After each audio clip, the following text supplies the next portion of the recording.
다음 저희가 사람에 좀 주목해보는 시간이죠. 아침엔 피플입니다. 첫 번째, 두 명이 같이 나왔어요. 배현진 의원 그리고 고민정 의원입니다. 두 사람이 왜 나온 건지 먼저 고민정 의원의 얘기를 들어보고 시작해보죠. 본인의 자료 검증의 부실함을 인정하고 이쯤에서 한 인도 간의 그 어쨌든 외교 성과 그쪽은 성과라고 얘기 안 하겠지만 어쨌든 대한민국의 외교 행보입니다. 여기에 대해서 더 이상의 경고망동은 저는 하지 않아야 된다고 생각합니다. 그리고 이제 재선 의원 되셨으니까 예. 뭔가 반박을 할 때는 근거를 가지고 하셔야 되는 거고 말꼬리 잡는 그런 정치는 이젠 좀 그만했으면 좋겠다 하는 생각이 들고요. 예. 네, 고민정 의원.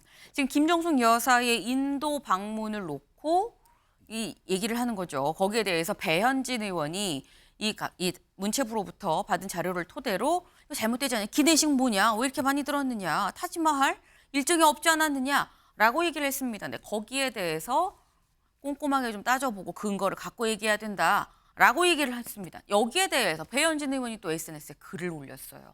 뭐라고 했느냐.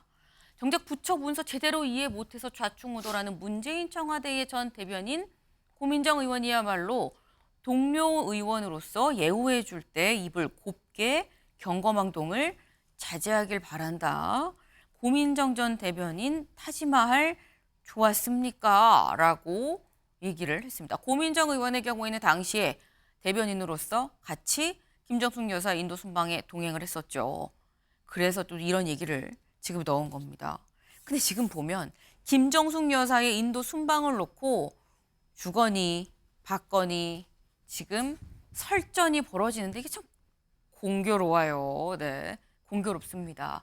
두 사람 다 대변인 이력이 있고요. 네, 문재인 정부, 윤석열 정부 인수위 대변인이었었죠. 네, 그리고 또 둘 다 방송을 했었던 아나운서 여야. 이게 참 이렇게 지금 설전으로 붙는 게 김기흥 대변인님. 어떻게 보면 김기흥 대변인님도 사실 네. 같이 또 네, 기자 생활 하시다가 대변인 하셨었는데 이 상황 어떻게 보십니까?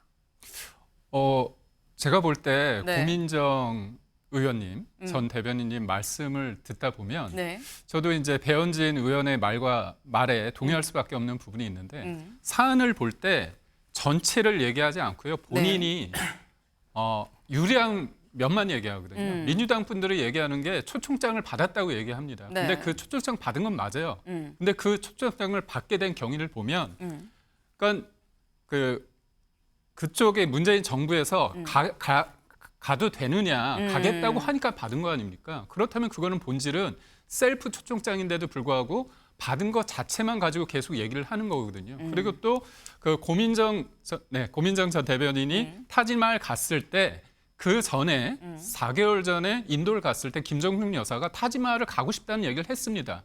그걸 또 얘기를 했어요, 고민정 대변인이. 근데 그런 부분은 다 말하지 않은 상태에서 배현진 의원을 비판하다 보니까 배현진 의원 입장에서 이런 얘기를 하는 거 아닐까 그런 생각이 듭니다. 네, 최민석 대변인님. 네, 그러니까 유리한 면만 이제 부각을 한다라고 하면 저는 이건 오히려 배현진 의원께 해당이 되는 것 같아요. 기내식 6천만 원 얘기를 왜 계속합니까? 이거 밝혀지지 않았습니까? 이 기내식이 정말 한 끼에 6천만 원이 들어간 게 아니라 그 도시락이나 이런 것들을 옮기는 비용까지 다 합쳐서 그 정도의 금액이 들었던 건데 이거를 뭐 마치 한 끼에 6천만 원어치를 먹은 것처럼 했다. 이런 유리한 면만 부각을 하는 건 오히려 저는 국민의힘과 배현진 의원 쪽이라고 생각을 하고 그리고 이런 식으로 말꼬리를 잡을 거면 저는 배현진 의원께 이렇게 물어보고 싶어요. 배현진 의원께서 최근에 두산 시구하셨습니다. 근데 LG와 두산의 라이벌리를 모르는 상황에서 그런 식으로 말씀을 하신 건지 그리고 두산에 정말 초청장을 받으셔서 가신 건지 그리고 배현진 의원님 시구 재밌으셨습니까? 이렇게 여쭤보고 싶습니다. 네. 지금 이 두 의원의 이런 얘기들이 많은 지금 이 배현진 의원이 맞다, 고민정 의원이 맞다라고 또 되게 갈리는 그런 부분입니다. 네. 저희가 준비한 소식 오늘 여기까지입니다. 좀 더 전해드리고 싶은데 시간이 없어서 아쉽네요. 네. 오늘도 좋은 하루 보내세요.